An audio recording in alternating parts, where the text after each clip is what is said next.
Assalamualaikum warahmatullahi wabarakatuh. Pada kesempatan ini saya akan menjelaskan tentang klasifikasi kota. Jadi klasifikasi kota ini terbagi atas beberapa bagian. Yang pertama itu adalah berdasarkan jumlah penduduknya. Ada kota kecil sekitar 20.000 sampai kurang dari 100.000 jiwa. Lalu kota sedang sekitar 500.000 sampai 50.000 sampai kurang dari 500.000. Dan ini adalah kota yang dan seterusnya. Lalu yang terakhir adalah kota megapolitan.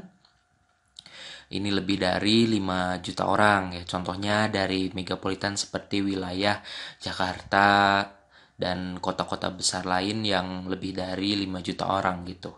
Jadi sudah tergolong sebagai kota megapolitan berdasarkan jumlah penduduknya.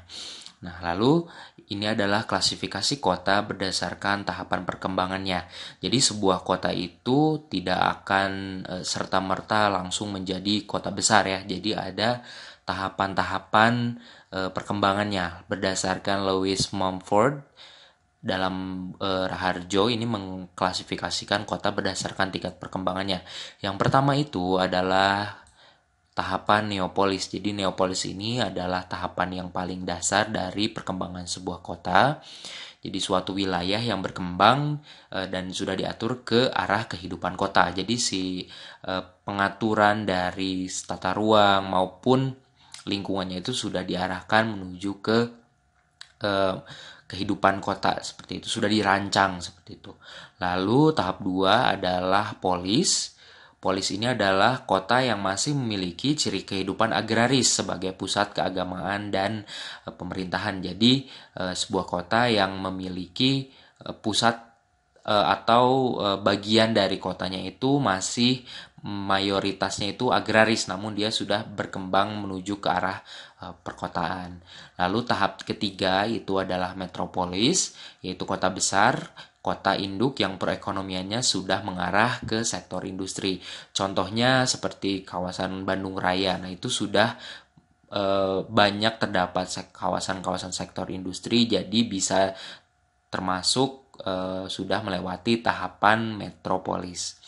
Lalu yang keempat adalah tahapan megalopolis, yaitu perkotaan yang terdiri dari beberapa metropolis yang berdekatan sehingga membentuk jalur perkotaan yang sangat besar dan mencapai tingkat tertinggi. Jadi megalopolis ini tahapan di mana sebuah wilayah itu terdiri dari beberapa metropolis dan ada di beberapa di sekitar kota-kotanya itu tidak terlalu jauh seperti itu.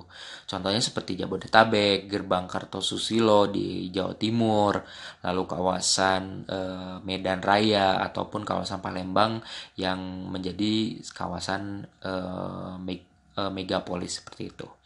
Lalu tahapan selanjutnya ini adalah tahapan negatifnya ya. Jadi menurut teori perkembangan ini pada saat kota itu berkembang akan ada juga perkembangan yang menurun atau jika tidak dikelola dengan baik itu akan menurun, yaitu kualitas hidup di kotanya tersebut. Nah, tahapan itu adalah tahapan tiranopolis. Jadi si kotanya itu sudah mengalami kemerosotan moral, akhlak manusia, lalu tingginya kriminalitas dan kemacetan lalu lintas, serta yang lebih sering terjadi itu adalah kerusakan lingkungan. Lalu yang terakhir adalah nekropolis, yaitu kota yang kehidupannya sudah mulai sepi dan menuju ke arah reruntuhan bahkan berkembang menjadi kota mati. Salah satunya adalah salah satu kota di kawasan Ukraina yang ditutup atau ditinggalkan masyarakatnya dikarenakan adanya ledakan nuklir ya. Itu juga termasuk salah satu contoh kota yang mengalami tahapan nekropolis dikarenakan ada sesuatu hal yang memang terjadi di kota itu, suatu hal yang luar biasa yang terjadi di kota itu seperti itu. Nah, lalu ada klasifikasi kota berdasarkan fungsi.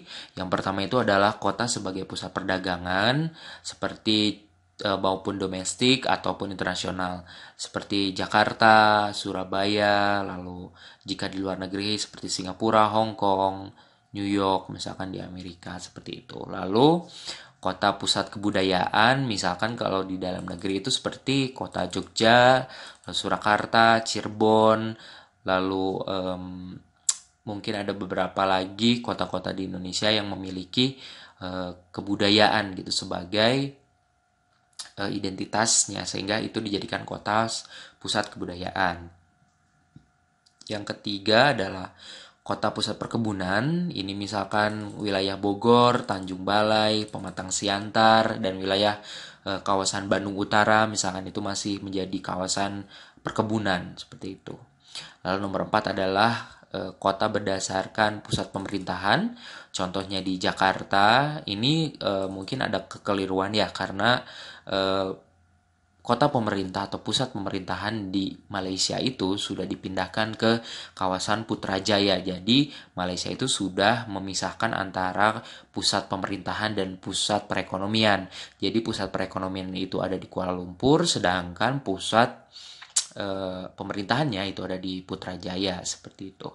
Lalu ada pusat pemerintahan lainnya itu Manila, lalu pusat pemerintahan lain seperti di kawasan Australia itu ada di Canberra, sedangkan pusat perekonomiannya itu ada di Sydney misalkan seperti itu.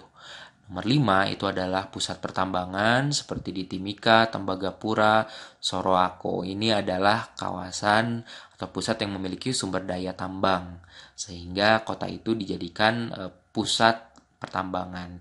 Pusat perminyakan juga ada seperti di kawasan Blora, di Blok Cepu, itu juga menjadi salah satu wilayah yang menjadi identik dengan pertambangan minyak seperti itu. Terima kasih atas perhatiannya. Wassalamualaikum warahmatullahi wabarakatuh.